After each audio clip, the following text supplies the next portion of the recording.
All right, so let's talk about, are you letting your real personality out or not? Okay.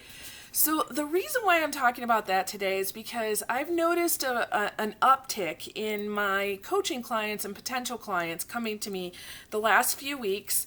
I think the pandemic has really just shaking everybody up, right?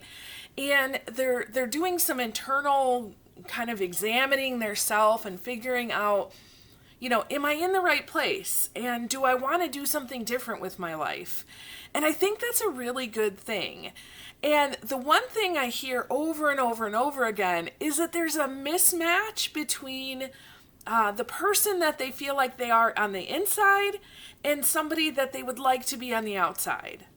Okay, so for example, several people have come and said, I have this dream, I have this desire, but this is the job that pays money, right? And so I want to talk to you today about how can you ensure that you are the person the same on the inside as you are creating the world on the outside, okay? So first of all, let me back up and just say this, that a baby when they're born, think about a brand new baby, right? And think about the love that surrounds that baby, right? You've got family, you've got, maybe some family friends. You take a little baby out into the grocery store, not in the pandemic, but before, you take a baby into the store. I remember when I would take my little ones to the store, I would always get some of these little old ladies that would come up and just love on my kids, right? And so there's this notion that when there's a little tiny baby that we just love them, don't we? Why? Think about that. A baby doesn't have any ability to do anything, right? They don't know anything. They don't have anything to give to this world, right? But they're just loved for who they are, aren't they? So where in the world do we start judging ourselves and each other based on what we do, know, and have? That's something that we really need to think about, because oftentimes I find that your personality is something that you might try to hide. And that's what we're really talking about today. How can you bring out your real self, okay? So let me talk for just a brief moment about what in the world is personality. Well, it's released from within, right? So you are given a personality at birth. Actually, not even at birth. It's before then. I can distinctly remember my children's personalities. I have 3 kids, and they're all very different. And if I look back on my pregnancies, I can see markers of their personality throughout that time. So you are conceived with a personality. Okay, so it's inside you, it's unique, it's individual, right? One of the things I often do is a DISC training. So those of you who've seen me in person, you've probably gone through that training with me. And DISC doesn't necessarily stand for anything other than it is a personality style training. So you can go Google DISC and you'll find a ton of information out there. If you want to know more, absolutely let me know, because I can help you with that. But the one thing that we know about DISC, so in essence, there's 4 different personalities, D, I, S, and C. I'm not going to go into that right now. Actually, we've done a ton of podcast episodes, so you can kind of search for those and get some information. But the essence is to figure out who you are, right? And not just one of those, but what's your profile, right? And understanding that you're not weird because you act a certain way or because you talk a certain way. You're wired that way. And also realizing the same for your neighbor, right? They're not weird, they're just wired differently. And so one of the things I find, when we're working with coaching clients, trying to help them go to whatever the next step is for them, there's 2 people as I was preparing this talk today that really came to mind. I'm not going to say their names because I haven't asked permission, but There is an S style person. So S's are supportive. They're a little on the shy side. They're great team members. They're very reserved but people oriented. So they love to help other people grow. They're great encouragers, excellent listeners. They just want peace and harmony. So they have trouble with change, right? And this S style person is in an engineering role. So engineering roles are really prevalent with C-type personalities. So those are the people who are very cautious, cognitive thinkers, research data, rules and procedures, and making sure everything is right, okay? And so this person has a different personality than the role that they're in. And there's a lot of disconnect there, right? And so we're trying to get him to really understand more about himself, understand what can you do, whether it be in this position, because there are things he can do in his current position that honor the S inside him, right? So he doesn't have to quit his job, but we can design things a little bit differently so he can be the person he really is within that role. Okay. Now, I have another dear friend of mine, a very D-type individual, and Ds are driven and determined. They love to get stuff done. They're very outgoing. They're very task-oriented, so they tend to be a little on the bossy side, maybe. And Ds are excellent at literally getting anything done or driving a team to get stuff done. Okay. So there's huge benefits for being a D. However, this person has been put into a position that is more of a coaching position, okay? So when you are a coach, you come into a situation and you ask a bunch of questions so that the person you're working with can come to an understanding and then make a change, okay? You have to have a lot of patience. You can't be the mentor that comes in and tells them what to do, okay? You've got to let them kind of figure it out on their own. So the D-type personality, this girl, she's amazing. She really is. However, the coaching role might not be the best for her, okay? So she's having a disconnect. And now because of the pandemic, she's having the ability to think about, well, what do I want to do and how do I want to do that?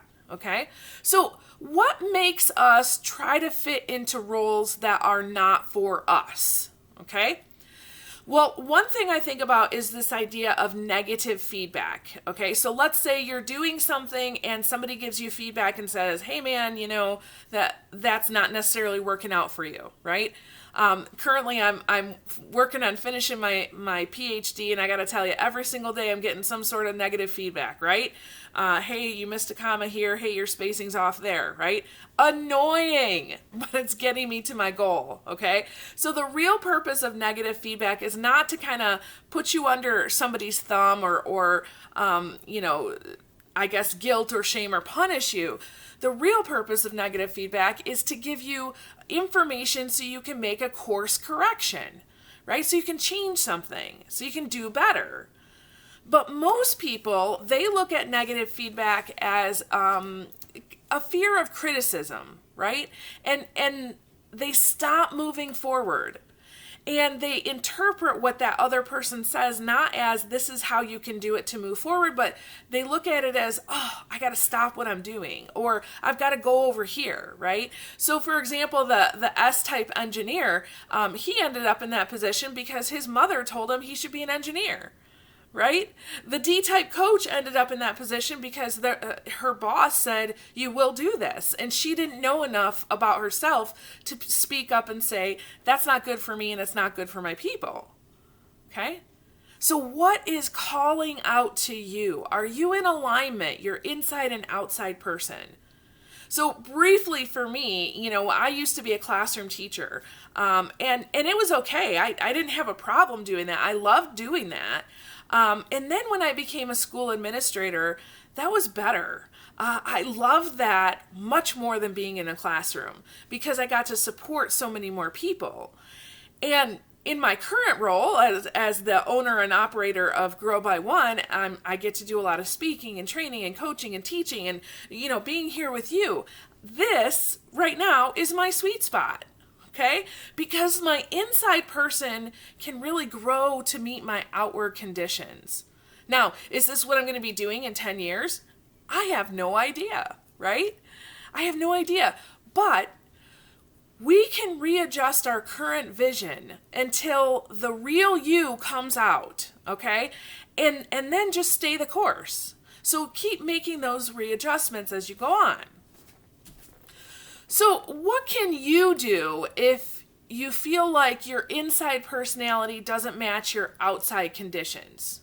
So there's 3 really quick things that I can think of. Number 1 is to know yourself, right? So somehow you have got to get to know yourself better. Some great personality or skills tests, I think, that are good. Of course, DISC is amazing.